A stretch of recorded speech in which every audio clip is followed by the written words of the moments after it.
Welcome back, everybody, to another episode of D-Tron Does It. Of course, I am D-Tron, and I does stuff. And this week, we're at the beach. We're on South Padre Island in South Texas. This video is for you if you haven't been to the beach in a while, you're planning a beach vacation, or this is your first time going. We're going to share some tips on how we prepare our family to come out to the beach. If you go to the beach all the time, probably not the video for you because you may already know this stuff. As always, I appreciate you watching. Like, share, subscribe, hit the notifications button, all the good stuff, and then watch to the end. We got some really good tips for how to have a successful beach vacation. All right, I'm out.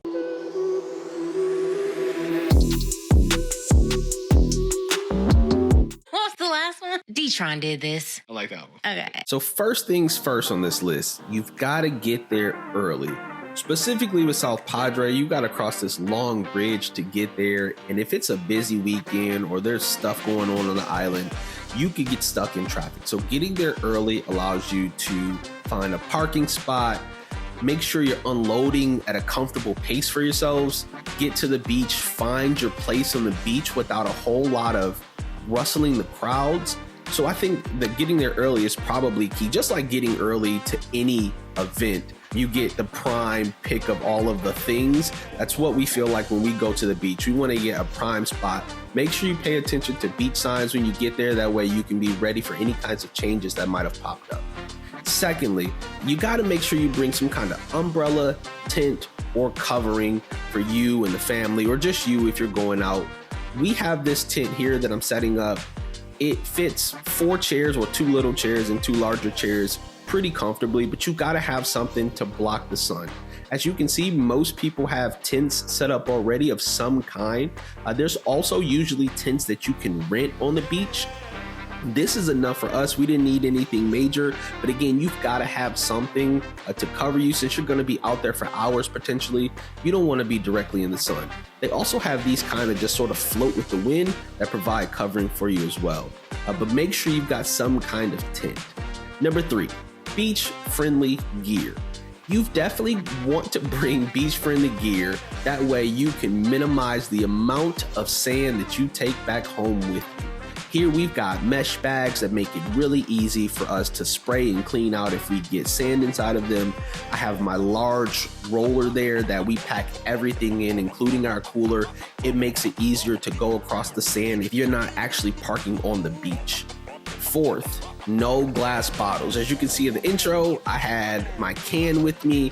Here, me and my wife have cans. Again, if you don't drink alcoholic beverages, that's cool. But if you bring your lemonade, don't bring it in a glass bottle. A lot of times, beaches will not allow you to have glass on the beach.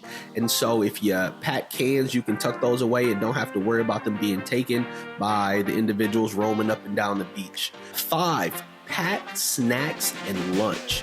Here we got chips, we've got pretzels, there's popcorn, we have granola bars.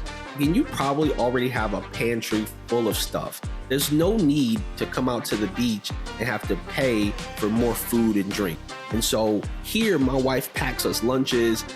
Fan favorite is peanut butter and jelly, and that's for all 3 of the boys in the house. We love this packing lunches because when we're out there, we don't want to have to take a break from the fun of the beach to go and find food, moving our spot, packing up things. So if we bring our lunches, it's like a momentary break from the action. The kiddos get to sit down, have something that's filling, but then also they can get right back to the action right away. So we've got some fruit pouches, we've got their sandwiches, again, we got snacks, but we make sure that we pack enough so that they're full and they can get back to the action and we don't have to break away to go find food. So I think it's huge to pack your lunch if you don't already do that. This one seems like a no-brainer. Number 6 is sunscreen, maybe sneak in some bug spray and some more sunscreen. I forgot the bug spray and all of this stuff that we brought, and I paid for it. So make sure you got some bug spray at least before you get to the beach. That way you can avoid mosquitoes. Here, I'm applying sunscreen again. Once you hop in the water, you may get some of that to run off. Apply it again sometime throughout your trip. That way you can make sure you're covered. Skin cancer is one that we can help avoid or prevent if we take the right precautions.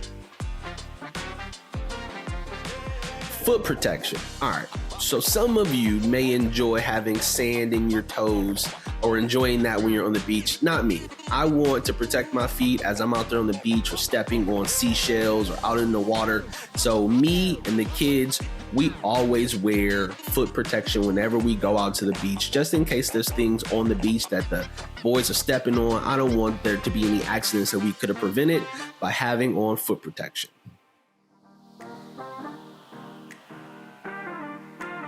Number 8 on the list is a Swifer for the Sand. Now, I mentioned already, you want to try to minimize how much sand you take back home with you. So if you have a Swiffer, just tuck it away in the car, and when you all get back to the car, using that Swiffer is much better than using one of those wet towels to try to get the sand off of your feet and your legs. This Swiffer was really effective with removing a lot of the sand from my son and helping that we don't take that back home. Number 9 is my favorite, a sweet treat hack. Those are popsicles in there. My kids call them pops. We love taking these with us. Now, you are on the beach and this is plastic, so don't let it get into the water because that could be bad. But if you have popsicles at home, pop them in one of these drink coolers and then put it in your large chest with ice. It'll keep cool, and then the kids can enjoy these when they're out on the beach. Like, my kids loved it. They were able to sit at the edge of the water with their popsicles, enjoy a really cool treat. And we usually do this about an hour before we get ready to go home, spacing it out just so they can enjoy, again, a sweet treat. And last but not least, you gotta stay hydrated. Yeah, you believe you're surrounded by water, and so you're gonna be good. But bring a water bottle, again, nothing plastic if you could avoid it. And make sure you stay hydrated. You're gonna be in the sun for a long time. You don't want that sun to wear on you, and you don't wanna figure out that you're dehydrated too late. We've got some other tips and things that we do whenever we go to the beach, like beach specific toys, but I'm guessing you know that already, so I won't share that with you.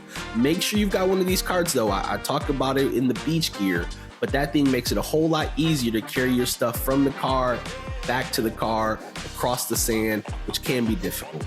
And I'm gonna hark back to my first point. If you get there early, you don't have to stay there all night, right? So the kids get a chance to come out, have a grand time, but then you can get out and get back on the road and not have to fight all of the early afternoon or early evening traffic. Those are my tips. All right, so we're gonna wrap up our beach trip, but as always, appreciate you guys watching. Like, share, subscribe, hit the notifications button, all that good stuff.